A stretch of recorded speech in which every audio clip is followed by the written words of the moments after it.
Hey y'all, Jen and Adam back from PepperHarrow. Today we're going to show you some of the blooms that we have blooming after the 1st of June. There's a little bit of something blooming all over the place here right now, and we're excited to show you. It's been a weird year.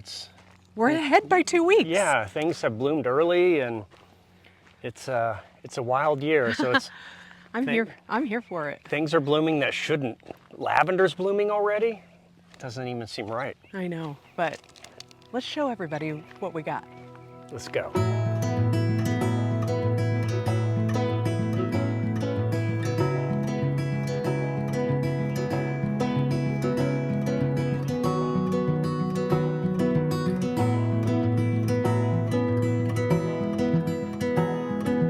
This is starting to look incredible. The Larkspur is blooming, like it is absolutely beautiful. Adam's trying to keep me out of it because I want to keep harvesting all of the Larkspur out of here. But I think the really special thing are these beautiful poppies. They're the real star of the show. The watermelon color with the red is so eye-catching. The red in the watermelon, you call it, are not the same.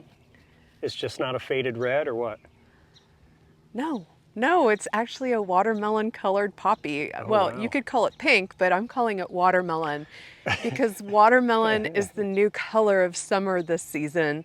If you didn't know it, you heard it here first. Watermelon. Well, actually, that's your new candle flavor that you just created. You're right. Is watermelon sugar. Watermelon sugar, it is a huge success. But yeah, I'd say watermelon and raspberry are two popular colors that are going to be a hit this summer, and you're seeing it here. So we might need to get a close-up of the watermelon poppy here. Well, I'm going to get a close-up of the red. Okay. Because this red is so wildly gorgeous. I want to see a huge field of red poppies. So it looks like I need to do a bigger field of poppies. I do see deer path through here. Kind of drives me a little crazy, but got to have a balance with nature. It's why I planted these. And why did I plant this? Well, for many years we've been growing flowers for the market, growing flowers with the intention of cutting them. And I've just wanted to start having flowers just for the heck of it, just for beauty, just to have huge fields of flowers. Look, there's a bee on that poppy there.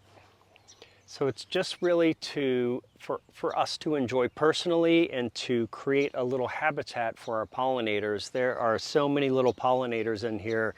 It's really amazing to see. And what I found with these wildflower beds that we've been planting is they reseed really well. There's one in the back that we seeded, and it did pretty good the first year, but we haven't done anything. And we'll show you here in a bit. It is reseeded and is absolutely gorgeous. I was talking about taking some of Adam's Larkspur. I love to cut and use Larkspur as a fresh cut. I also love to use Larkspur for a dried flower. Yes. So I've been coming in and harvesting it. I'll use some fresh for right now, but we're going to set some aside, harvest it out, and use it for dried flowers, which is an incredible use for it. It's so beautiful. It is an excellent dried flower. It holds its color spectacularly. Yeah, so I'm going to get Larkspur out of here. And then for those of you who don't know, there are some bachelor's buttons in here. If you didn't see it already, the bachelor's buttons make an incredible botanical dye. So that's the other thing What color does it make? I don't remember. Put me on the spot here, sir. We'll have to voice that over. Anyway, it might make blue. I don't know. Or green? I don't know. Blue or green? Anyway, I'm definitely going to harvest some of those out and make a nice botanical dye with that. Yep. All right, in here we have ranunculus, anemone, and some of our early spring bloomers. The ranunculus are here. They're done for this season. I'm getting ready to flip all of these flowers out to get ready for dahlias. But before then, we have a few more things we need to get harvested. These lovely anemone. Anemone has been the gift of a flower that has been giving all season long. They were my first to bloom, and it looks like they're going to be my last really early spring flower to bloom. That's pretty rare. So anemone, I actually doubled down on my orders for next year, and I have some pink anemone that I'm growing and some blue anemone that I'm also going to be growing in addition to these white ones for next year because they were so good. Those stem lengths are incredible, Yes. but I'm not a big fan of anemone Why? because it's too dull in a bouquet. But if you're getting pink or the purple, now you're speaking my language. Okay, good. I also have some lovely apricot lemonade cosmos in here, which was a throw-in. I wasn't going to do that, but they're over here. I have some agrostemma, which will give you a little close look of. There's some beautiful snapdragons that look incredible. We'll give you a close-up of those. Some stock, which I never have really great success with, but I'm okay with what I get and I'm able to use. Don't you agree? Yeah, there is a lot of beautiful usable stems in there, but I just think here in Iowa that our seasons or the spring season, it just needs a long, cool period. Yep. And we just don't get that here. It gets a little too warm too quick, unfortunately, but I have been loving it and my doubles have been incredible this year. There are also some bachelor's buttons and also some nigella, Love in a Mist. Look what I just found. This one has a really cool little blush shade to it. I don't know what got into it, but I'm here for it. I need it to be all this. Looks like it got some Kool-Aid lips or something like that. I love it. So pretty. This is our back wildflower field that I was telling you had reseeded itself. And I guess it's a little bit patchy, but wow, for doing nothing, it looks absolutely fantastic. And this yellow Coreopsis here was a very nice surprise. We were not expecting to see that at all. And there's actually a lot of surprises in here that we've never seen before, and well, here they are. Yeah, it's crazy. I did not seed this. I didn't overseed it. I did that one seeding a couple years ago, and I don't really remember much for wildflowers popping up last year. It was only the baby's breath. And now there's poppies and larkspur, Coreopsis, Gilardia. Soft aster. Soft aster? Mm-hmm. What's this? Is that Buplurum? No, I don't remember what it is. It's like a black-eyed Susan. It has like a long thing on it and a little. Oh, okay. Yeah, I can't think of what the name is right now. Black-eyed Susan, I don't know. You got to look it back up again. So neat. There's so many different varieties of things coming up. This is incredible. And this flower too, that I don't know what it is. If y'all know what it is, leave it down in the comments. But there's a lot of lovely little surprises in here. And this field here is one that I've let go dormant. It's been dormant for a couple of years. Last year, just kind of grass popped up. This was originally sunflowers. And I did a little strip, if you guys remember my giant pumpkin experiment, that there were some pumpkins, none giant. But this portion here, we've just kind of let go back wild. And look what has happened. It is this massive field of clover, pink clover and white clover. Yeah, y'all, look, our lavender's starting to bloom. Not all of it, but a couple of varieties have just taken off. They just couldn't wait. This is our culinary variety, and I guess we need to get pretty close to cutting it here because it is blooming its head off like crazy. This is a whole row of cosmos that have started to bloom. They're super duper short, but what I'm doing is coming in and cutting off the short ones, and it's considered pinching. So I'm topping them off, and it's going to cause them to branch, to get taller, and to bloom even more. So I'm really excited. I have, what is it, the bicolor rose? Mm-hmm. What is it? Oh, bicolor violet. Yep. Bicolor violet, apricot lemonade, and veluti are all of the three ones that I have in here. And I doubled down on my cosmos this year, so there are going to be a lot of cosmos coming out of PepperHarrow out into the world, and I'm here for it. Well, it's crazy once you pinch them. I mean, they look so short now, but once you pinch them, they'll be 3 feet tall as soon as we turn around. Yeah, yep, exactly. I think they were waiting for a little pinch, and they were waiting for the weather to warm up, and they're just ready to explode. Come over here though, I want to show y'all some of the damage the deer have been doing in our little flower fields. Okay, you see how the plants are pulled out of the ground? They came up, yanked them out of the ground, and just left them there to die. Yeah, they don't even eat them. They just pull them out of the ground and walk away. Yeah, it's a little frustrating. This is scabiosa, and scabiosa is one I know they love. And sure enough, they just helped themselves to their all-you-can-eat buffet of scabiosa. Yeah, actually looking across it, I can see where they're all topped, where the deer have just come and eaten all of them. Yeah, yep, it's a bummer. Deer are browsers, but I guess they stopped to not browse here and concentrate really hard on this little section. Although not blooming, this is our little milkweed section. We promote the milkweed for our butterflies. And well, if you go down, it's mint as well. But this is a huge stand of milkweed. There are a few other things in here too. There are some roses. There are some smoke. There's some smoke bush in here, which you can't see. It's 9-bar kind. Yeah, that's okay. I'm like, I would rather have mint and milkweed choking my plants out rather than real weeds. Yeah. Bindweed or ragweed. Blech. Yeah, people might be curious about this. This is vetch.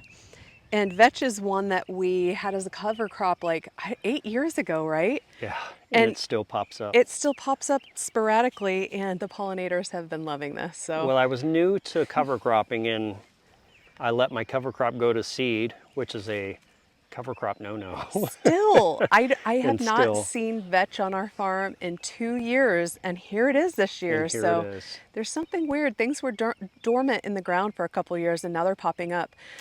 Well, weird things popped up after the tornado.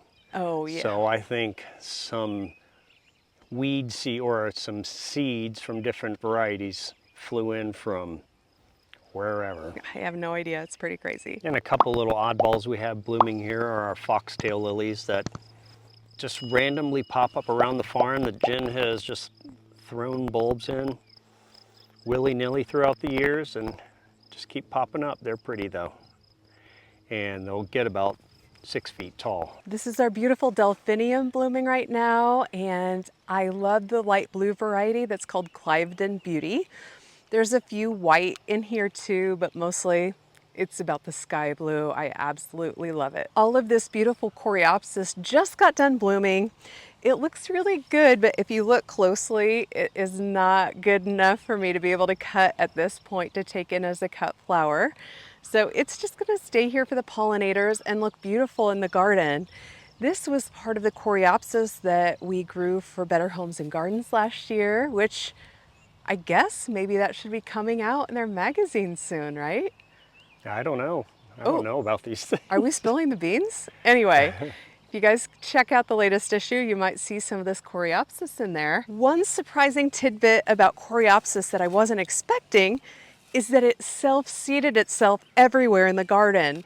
I have a huge swath of Coreopsis growing, and I don't really have to worry about weeds as much. There are a few weeds in here that I'll come and like hand weed out, but for the most part, it's a thick carpet of Coreopsis. Free flowers, volunteers, I love it. And this is one of my favorites. I really love this Yarrow Summer Berries. Just such a fantastic color.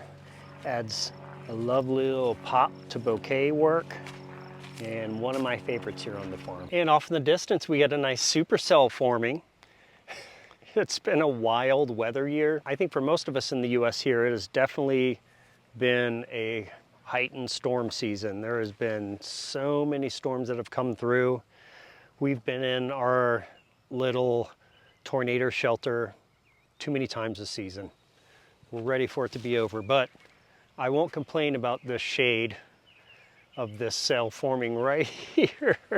Coming to shade the sun so we can get better pictures of the flowers. This is the raised bed garden, and the star of the show is the beautiful campanula that I planted last year that's now blooming this year. It is absolutely gorgeous. My favorite color is the lavender that you see right up in the front. And I also like the one that actually looked like cup and saucer. It has a cup and it has like a saucer on the bottom, like a double bloom. Absolutely stunning. And then thank you all for having my back about columbine. Everybody told me that they love columbine too. So the columbine have been performing prolifically, but at this point they're getting a little tired and they're starting to go to seed.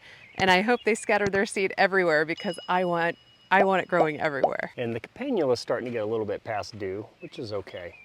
But still a lot of beautiful little bells for the bees and color for us to enjoy. And all of the roses are in bloom, including these gorgeous J. Griffith buck roses that perform beautifully here in central Iowa. This is our new dawn rose that we planted, when? A long time ago? Oh, yeah, like 9 years, 10 years ago? Yep. And it has definitely survived. I almost whacked it out because I thought it had died past the graft, which would just shoot up wild roses, but it's done pretty well. We must have bought an own root rose with this guy. We did. New Dawn, it's a climber from David Austin. Highly recommend it. I gotta show off this mint. This is our apple mint, and holy cow, this thing is 3 feet tall, if not more, probably longer than 3 feet. This is tall mint. Incredible. This is Lady of Shallot, another David Austin rose, and this beautiful orange peachy color is absolutely gorgeous. We hope you all enjoyed seeing a few of the flowers that we have in bloom right now in early June, and hopefully you feel inspired. If you're not growing anything in the garden right now, that you feel inspired to maybe grow a little something of your own. It's not too late. No, it's not too late. That's the big secret, is we keep planting up until July 1st. We push it till July 15th. I mean, sometimes we do, but July 1st is our cutoff. yes. If y'all enjoyed this video, please like and subscribe. It really helps the channel out and it doesn't cost you a thing. And we want to give a huge shout out to our patrons. We really appreciate y'all's support and we couldn't do this without you. Thank you all for joining today, and happy growing.